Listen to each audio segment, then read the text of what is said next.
Olá, Shalom. Sou o pastor Rui Nascimento e estou dando sequência a esse estudo da carta de Paulo aos santos que estavam em Roma. Nós vamos agora para o vídeo 16 e vamos iniciar a leitura no capítulo 8, versículo 18, para darmos então sequência a esse estudo. Para mim, tenho por certo que as aflições desse tempo presente não são para comparar com a glória que em nós há de ser revelada. A ardente expectativa da criação aguarda a revelação dos filhos de Deus. A expectativa da criação aguarda a revelação dos filhos de Deus. Esse mundo inteiro está ávido, ele está sedento, ele está seco. As pessoas no mundo estão como eu estava há 20 anos atrás, secas, frustradas, sem esperança, sem alegria, sem paz, sem amor. É um deserto, é uma sequidão. O mundo está assim, meus queridos. E por isso é que nós precisamos de fazer a diferença. Essa criação aguarda com expectativa ver o poder de Deus manifestado em nós para que eles também possam sair dessa sequidão aonde outrora eu e talvez você andava. Então, toda a humanidade está aguardando esse dia, está aguardando esse momento. Toda a humanidade está gemendo. A criação. Não são os filhos, é a criação, porque filho é aquele que confessa Yeshua, que segue os mandamentos. Só tem um tipo de filho de Deus. É os que guardam os mandamentos de Deus e dão testemunho do seu filho Yeshua. Esses são os únicos filhos de Deus. O resto é criação. O resto é criação. E a criação geme. A criação está gemendo na expectativa, na esperança de ver alguma coisa melhor e diferente, porque a cada dia que passa nós vemos cada vez mais assassinato, guerra, droga, prostituição, adultério, separação, filhos matando pais, pais matando filhos. Enfim, não tem nem como eu enumerar tanta atrocidade que se vê sobre esse planeta. E isso tudo é fruto do quê? Da falta de Deus. Tudo fruto da falta de Deus. Então essa criação, ela geme. Ela aguarda a revelação dos filhos de Deus, porque a criação ficou sujeita à vaidade, não por sua vontade própria, mas por causa daquilo que a sujeitou, na esperança de que também a própria criação será libertada do cativeiro da corrupção para a liberdade da glória dos filhos de Deus. Aí está. Então nós aguardamos que o Senhor Deus tenha misericórdia da criação como Ele teve de nós, que éramos criação também, e que Ele nos possa usar de maneira poderosa, de forma a que nós possamos resgatar o máximo possível dessa forma de viver corrupta e depravada e mortal. E Deus, então, Paulo continua no versículo 22, sabemos que toda a criação geme como se estivesse com dores de parto até agora. Nós sabemos isso porque nós éramos assim, nós já passámos por isso, só que nós temos tendência a esquecer rapidamente. Mas o que Paulo está falando é que, então, a criação geme. Não só ela, mas nós também. Nós que temos as primícias do Espírito.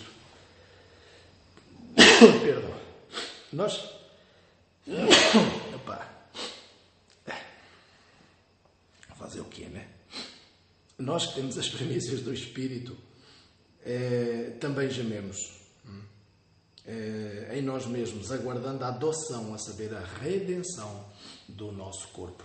Então nós ainda vivemos, temos as primícias do Espírito, já somos filhos da adoção, mas nós ainda estamos na expectativa. Essa expectativa de chegar até ao final e no final sermos reconhecidos como perfeitos. Porque se não chegarmos nessa perfeição, nós não vamos conseguir entrar. Então nós estamos na expectativa para ver se, como o Senhor Jesus disse, aquele que perseverar até o fim será salvo. Não é aquele que me confessa, é o que perseverar até o fim. Então foram palavras do Senhor, do próprio Senhor. E então Paulo diz que nós aguardamos na expectativa de ver o nosso corpo transformado em corpo de glória. É nessa esperança que somos salvos. Mas a esperança que se vê não é esperança. Que esperança? Quem espera por algo que já tem? Mas se esperamos por aquilo que não vemos, com perseverança o aguardamos. Então, Deus não é bobo, Deus não é tolo, é o que Paulo está dizendo. Ele não nos deixou ver ainda. Para quê? Para nós continuarmos perseverando, para nós continuarmos nos dedicando, nos entregando nessa expectativa de ver, de alcançar aquilo que nós não vemos. E isso é fé. É por isso que nós seguimos a Yeshua que nós nunca vimos. Nós seguimos a lei de Deus que nós nunca vimos Moisés recebê-la. Nós seguimos Deus que nós nunca vimos. É por fé que nós fazemos tudo isso.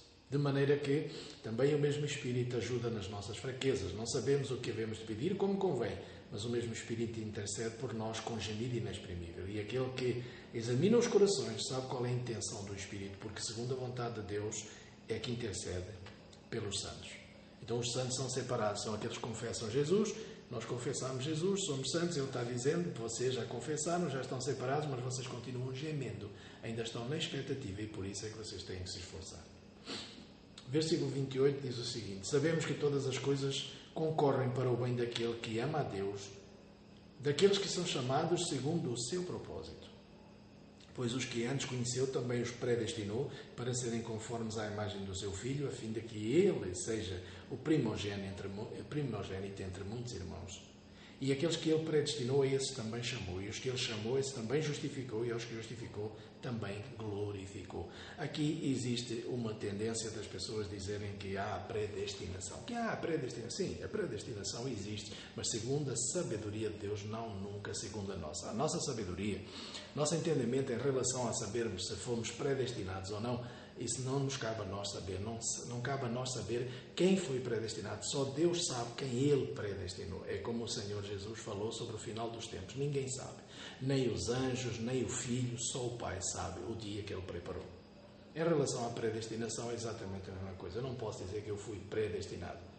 Eu sei que eu estou aqui querendo servir ao Senhor, eu quero andar nos caminhos do Senhor, mas se eu fui predestinado ou não, não sei, porque os predestinados, esses nunca perdem a salvação, eles vão continuar até o fim. Eu não sei aonde eu vou parar, aonde eu não vou parar. Eu me esforço para ver se de alguma forma eu alcanço. Como Paulo diz, não que eu já o tenha conseguido, mas eu continuo lutando, esquecendo-me das coisas que para trás ficaram, olhando para o alvo que é Yeshua. Então, é isso que eu faço, é isso que eu tento, para ver se naquele dia, de alguma forma, eu posso atingir receber essa coroa que Paulo diz em Timóteo que está reservada para ele e para todos aqueles que crerem e que seguirem nessas pisaduras. Então, é isso que está escrito aqui. Deus predestinou pessoas, mas não cabe a nós. Assim como está escrito também que, como ele diz para Moisés, olha Moisés, eu tenho compaixão e misericórdia de quem eu quero, qual é o problema? Eu faço o que eu quero. Eu levantei Faraó para isso mesmo, para manifestar nele a minha glória. Então, eu faço o que eu quero e eu escolho quem eu quero e como eu quero e quando eu quero e a hora que eu quero, porque eu sou Deus e nós temos muitas vezes a tendência e a tentação de nos colocarmos no lugar dele. O que diremos então a estas coisas? Se Deus é por nós, quem será contra nós? Aquele que nem mesmo ao seu próprio Filho poupou, antes, pelo contrário, o entregou por todos nós, como não nos dará também com ele todas as coisas? Quem intentará acusação alguma contra os escolhidos de Deus? É Deus quem os justifica, quem os condenará. Porque é Cristo quem morreu, ou antes quem ressuscitou dentre os mortos, o qual está à direita de Deus e também intercede por nós. Quem nos separará do amor do Messias? A tribulação, a angústia, perseguição, fome, nudez, perigo, espada? Nada. Nada pode nos separar do amor de Cristo. Nada. Absolutamente nada. Assim como Ele nos amou, nós devemos retribuir a Ele o nosso amor até o fim. Nós o amamos, independentemente da situação em que nós nos encontramos. Isso é o que Paulo está falando. Como está escrito, por amor de ti somos entregues à morte o dia todo, fomos considerados como ovelhas para um matador, mas em todas as coisas somos mais do que vencedores, porque por aquele que nos amou. Somos mais do que vencedores por Jesus. Em Jesus somos mais que vencedores. Porquê? Porque a morte não pode mais nos reter. Essa é a nossa vitória. A vitória final é a ressurreição dos mortos, como aconteceu com o Senhor se não formos arrebatados antes. Mas isso tudo por causa do Messias Yeshua. Pois eu estou certo, nem a morte, nem a vida, nem os anjos, nem principados, nem potestades, nem o presente, nem o futuro, nada, nem a altura, nem profundidade, nem nenhuma largura, nem nenhuma criatura nos poderá separar do amor de Deus que está em Cristo Jesus, nosso Senhor. Isso é muito maravilhoso. Paulo tem a certeza absoluta, nos passa essa certeza, nos fala absolutamente desse amor infinito, desse amor que não tem obstáculos, não tem barreiras, não tem nada que possa se colocar entre o amor de Deus e nós. O amor de Deus por nós chegou ao ponto de entregar o Filho unigênito dele, embora muito bem Deus soubesse que ele não ia morrer e ressuscitar, Deus sabia todas as coisas, mas de todas as maneiras ele o fez o Filho passar pelo sofrimento que passou, por amor de nós, para nos resgatar, para nos libertar, para nos dar a possibilidade da salvação eterna. Isso é maravilhoso. Bom, aí Paulo agora entra num outro debate, entra numa outra conversa, e ele vai falar o amor dele, a gratidão dele ao povo dele. Ele vai falar para que... Porquê que Paulo faz isso? Ele faz isso para levar à igreja dos santos separados em Roma, para levar a eles uma noção exata de quanto Paulo ama esse povo, de quanto essa igreja deve ser grata e deve receber esse povo e deve abraçar esse povo e deve viver com esse povo, porque eles são um povo especial. Nós não devemos, de forma nenhuma, idolatrar judeu, idolatrar Israel, idolatrar nada. Nós temos um ídolo, Yeshua HaMashiach, Jesus o Messias. Mas nós amamos. Eu amo o meu povo. Eu amo, como Paulo diz aqui, eu não cheguei ainda ao ponto de Paulo, eu nunca meditei nisso, não sei até se eu seria capaz de afirmar aquilo que Paulo afirma aqui. Mas Paulo nos diz que em Cristo digo a verdade e não minto, dando-me testemunho à minha consciência no Espírito Santo, que tenho grande tristeza e contínua dor no meu coração, pois eu mesmo desejaria ser separado de Cristo por amor dos meus irmãos, que são meus compatriotas segundo a carne. São israelitas. Pertence-lhes a adoção de filhos, a glória, as alianças, a lei, o culto, as promessas. Deles são todos os patriarcas, os descendentes, e deles descende o Messias segundo a carne, o qual é sobre todos Deus bendito eternamente. Amém. Eu fico impressionado com o que Paulo fala aqui. Dizer que está pronto, que ele não se importaria de ser separado de Cristo por amor, mas que amor é esse de Paulo? Paulo, o homem que dizia no capítulo 7 que ele não sabe fazer o bem, mas como é que isso é possível? Se Paulo estivesse falando dele, como é que ele poderia agora escrever, agora aqui no capítulo 9, o que ele está escrevendo?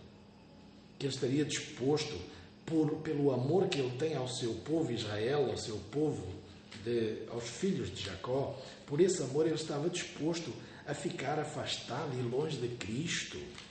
Paulo está falando algo que é completamente impensável quando nós vamos ler aqui o que nós vamos ler, que ele escreveu em Filipenses. Em Filipenses, no capítulo 3, Paulo escreve o seguinte: ainda que eu também poderia confiar na carne. Se algum outro pensa que pode confiar na carne, eu ainda mais.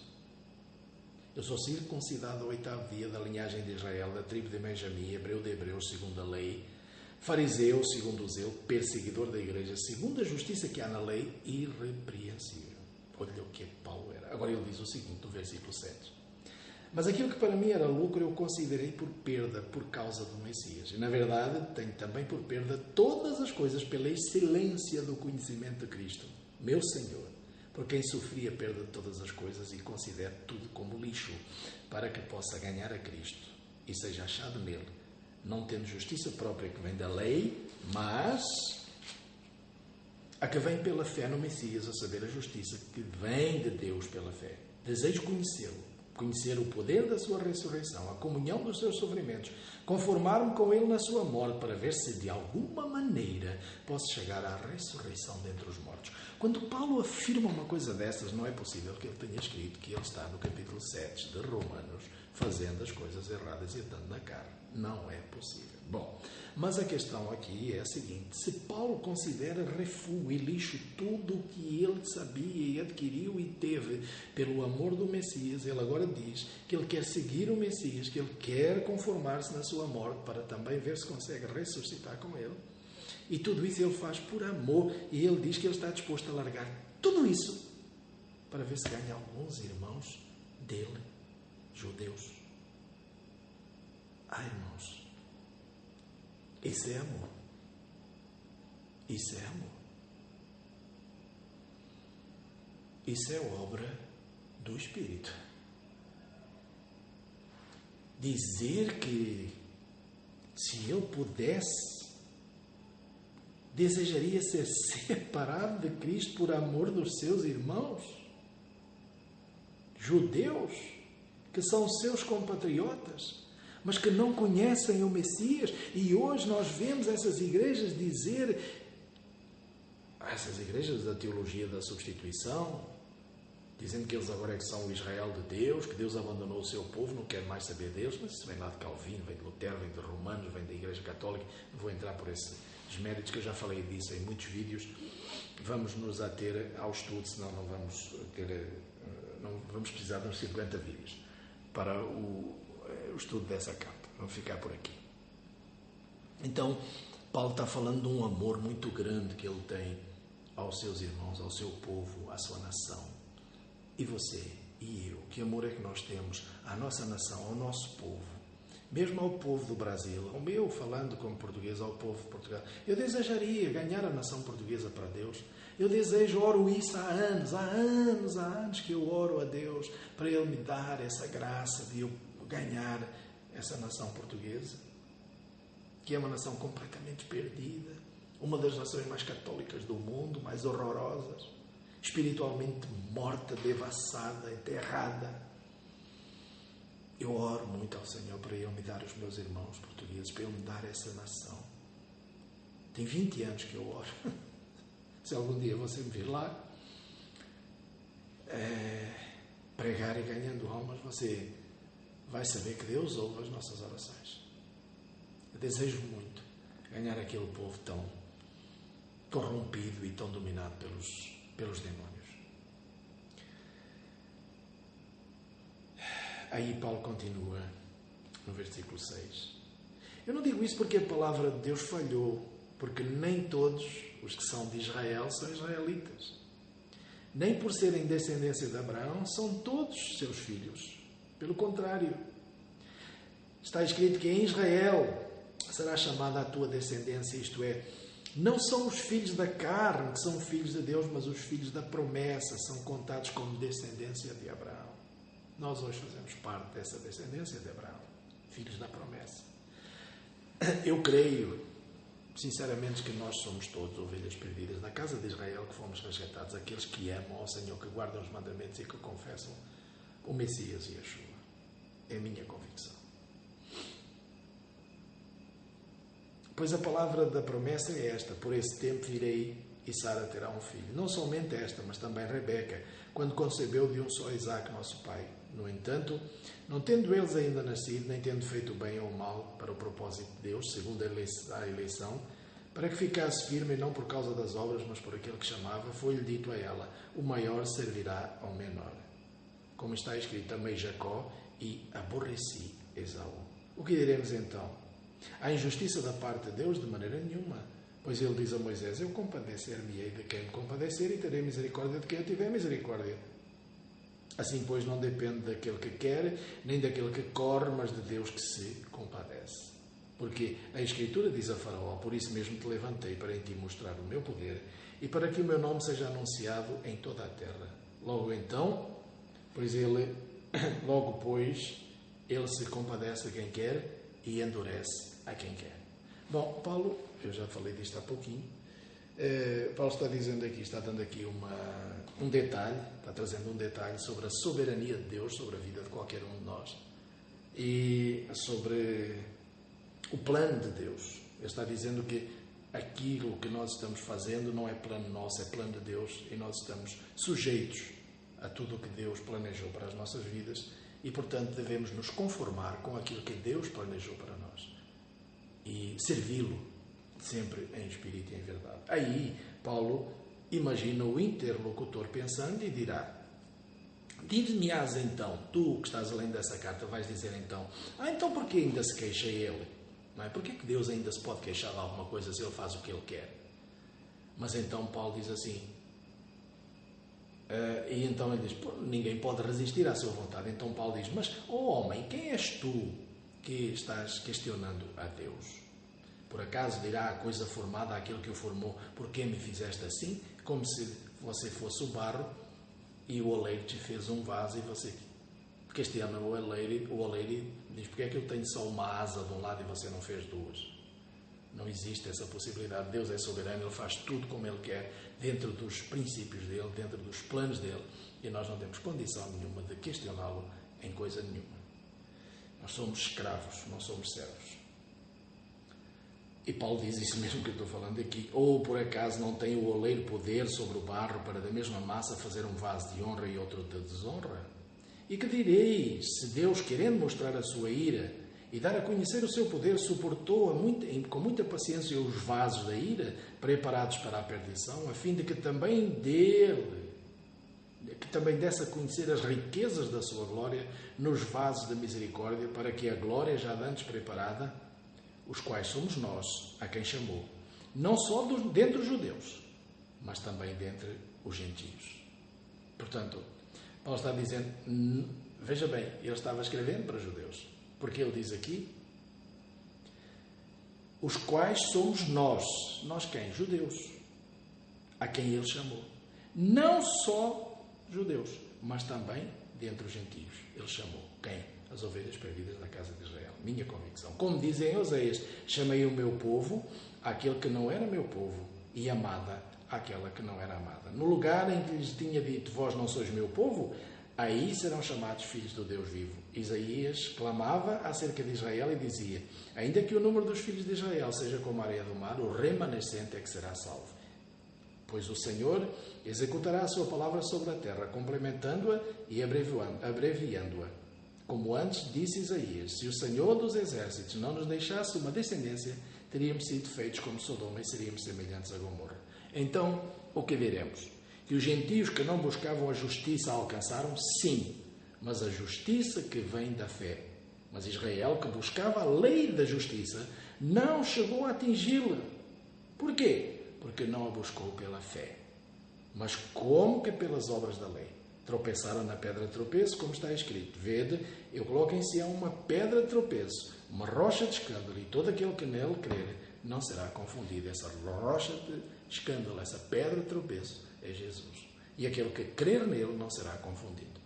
Então, Paulo continua dizendo aqui, está falando para os judeus. Porquê? Não faria sentido nenhum ele estar falando para os gentios, uma vez que ele está relatando aqui a Torá, está relatando os profetas. Os gentios não iam entender nada. Ele está falando para os judeus. E nós vamos ver isso claramente, ainda mais, no capítulo 10 e capítulo 11. Muito bem. Vou ficar por aqui e então esse estudo, o próximo vídeo será o vídeo... Vamos retomar no capítulo 10 esse estudo e as coisas aqui já não estão muito confusas nem muito difíceis de analisar, porque está tudo bem mais claro, bem mais transparente. A grande dificuldade dessa carta está no capítulo 6, 7 e 8. Daí para a frente já não há grande dificuldade, portanto eu creio que o estudo vai fluir mais. Muito bem, ficamos por aqui agora. Shalom, a paz.